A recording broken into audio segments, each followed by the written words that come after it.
नमस्कार, मैं हूं शिवांगी। टाइम 24 बिहार देख रहे हैं आप। लोकसभा चुनाव में दूरी तो पाट दी, क्या विधानसभा चुनाव में फिनिशिंग लाइन भी पार कर जाएंगे तेजस्वी? नमस्कार, मैं हूं शिवांगी। टाइम 24 बिहार देख रहे हैं आप।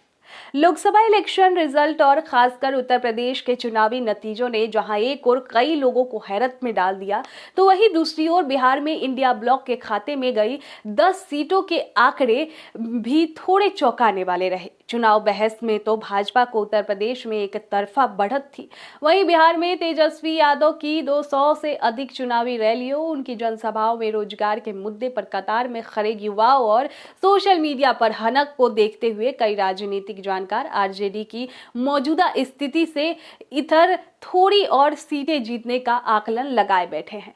खैर, अब जनादेश सबके सामने है और वोटर के फैसले में क्या संदेश छिपा है, इसे समझने बूझने और आंकने का समय है। आंकड़े झूठ नहीं बोलते। नतीजों की समीक्षा हो या फिर किसी भी तरह का आकलन, इसमें सबसे अधिक महत्व जिस चीज का होता है वो है डेटा। आंकड़ों के आकलन में आगे का रोड मैप भी छिपा होता है। राजनीतिक पार्टियां नतीजों की समीक्षा में जुट गई है। बिहार में लोकसभा चुनाव 2024 के नतीजे और राज्य में वोटिंग के आंकड़ों पर नजर डालें तो कुछ दिलचस्प चीजें निकलकर सामने आ रही है। चुनावी परिणाम में इन पहलुओं पर असर आने वाले समय में बिहार की राजनीति पर तो दिखेगा ही, इसके अलावा अगले साल राज्य में विधानसभा चुनाव में इस पैटर्न की छाप सूबे के मुखिया नीतीश कुमार, राज्य और केंद्र में उनके सहयोग से सत्ता में बनी हुई भाजपा और आरजेडी नेता तेजस्वी यादव की चुनावी चाल पर अपना असर छोड़ती नजर आएगी।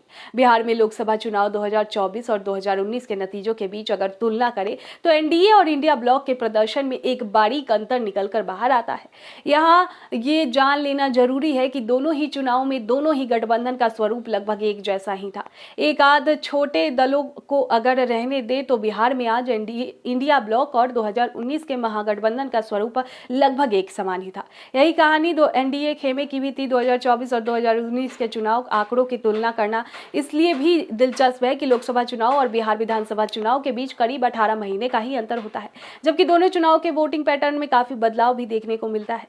बिहार की ऐसी सभी सीटें जो 2019 में इंडिया ब्लॉक उसे वो 2024 के लोकसभा चुनाव में एनडीए में छीनने में कामयाब रही। 2019 के आम चुनाव में 5 सीटें जहानाबाद, पाटलिपुत्र, कटिहार, औरंगाबाद और काराकाट ऐसी सीट थी जो एनडीए ने 1 लाख वोटों के भी कम के अंतर से जीता था। वही 2024 में ये सभी 5 सीटें इंडिया ब्लॉक के खाते में चली गई है। 2019 में बिहार में कुल 18 लोकसभा की सीटें ऐसी थी जहां एनडीए की जीत का अंतर 2 से 3 लाख वोटों का था। इसमें से पूर्णिया लोकसभा सीट ही इस बार एनडीए के हाथ से फिसली है। पूर्णिया से कांग्रेस नेता पप्पू यादव निर्दलीय चुनाव मैदान में थे।